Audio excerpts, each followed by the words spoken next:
बेटा, कितना भी हो कुछ भी हो, अब वही तुम्हारा घर है। जहाँ डोली गई वहीं से अर्थी निकलनी चाहिए। आगे से ध्यान रखना इस घर के मान सम्मान का। समझ रही हो ना? बेटियां एक नहीं दो कुल तारती हैं, इसीलिए छोटी छोटी बातों को नज़रअंदाज करना सीख लो। वैसे हम तुम्हारे साथ हैं, कुछ भी अन्याय हो तो चुप नहीं रहेंगे, बस कुल की मर्यादा भंग ना होने पाए। शांति जी अपनी बेटी नेहा को समझा रही थी। नेहा जो अपने मायके आई हुई थी, अपने मन की बात अपने माँ से कह रही थी। माँ, यहाँ जैसा अपनापन नहीं है ससुराल में। सबको अपना मानकर 100% दे रही हूँ हर एक रिश्ते को, तो भी पराई कहलाती हूँ।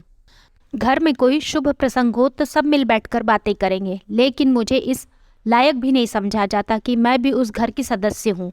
मैं तो सिर्फ वहाँ एक बहू, पत्नी, भाभी का किरदार निभा रही हूँ। साथ ही साथ घर की तमाम जिम्मेदारियाँ जो सिर्फ घर के काम हैं वही मेरे पे आती हैं। क्यों मुझे वो लोग किसी भी महत्वपूर्ण बातचीत में शामिल नहीं करते? क्या मैं उस घर के लिए पराई हूँ?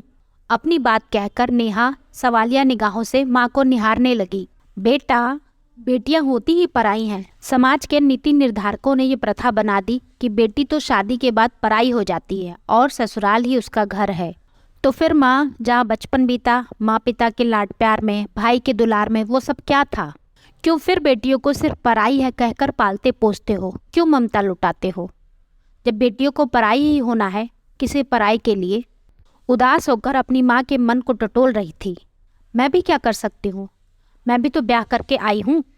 तब से इसी घर को अपना माना है, कोई मुझे अपना माने ना माने, अपना सब कुछ इस घर परिवार को समर्पित कर दिया। तो माँ, आप बताओ ना, कौन सा घर मेरा, मायका या ससुराल? आप सभी कहते हो तू पराई है, ससुराल वाले कभी अपना समझते नहीं, कहते हैं पराए घर से आई है। तो फिर पराए घर की लड़कियों से शादी ही क्यों करते हैं, जब उनको अपनापन मान सम्मान नहीं देना हो?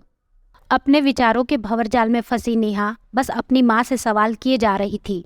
आखिर में कौन सा घर होता है बेटियों का, मायका या ससुराल, जहाँ यह सुनने को ना मिले कि पराई है, पराए घर से आई है? दोस्तों, क्या कभी आपको भी ऐसा सुनने को मिला है? क्या आपको भी लगता है कि कौन सा घर मेरा है, मायका या ससुराल? तो अपना अनुभव मेरे साथ ज़रूर शेयर करें। अगर कभी ऐसा आपको सुनने में मिला है और कभी महसूस हुआ तो मुझे कमेंट में लिखकर ज़रूर बताएं। फिर मिलते हैं अगली कहानी के साथ।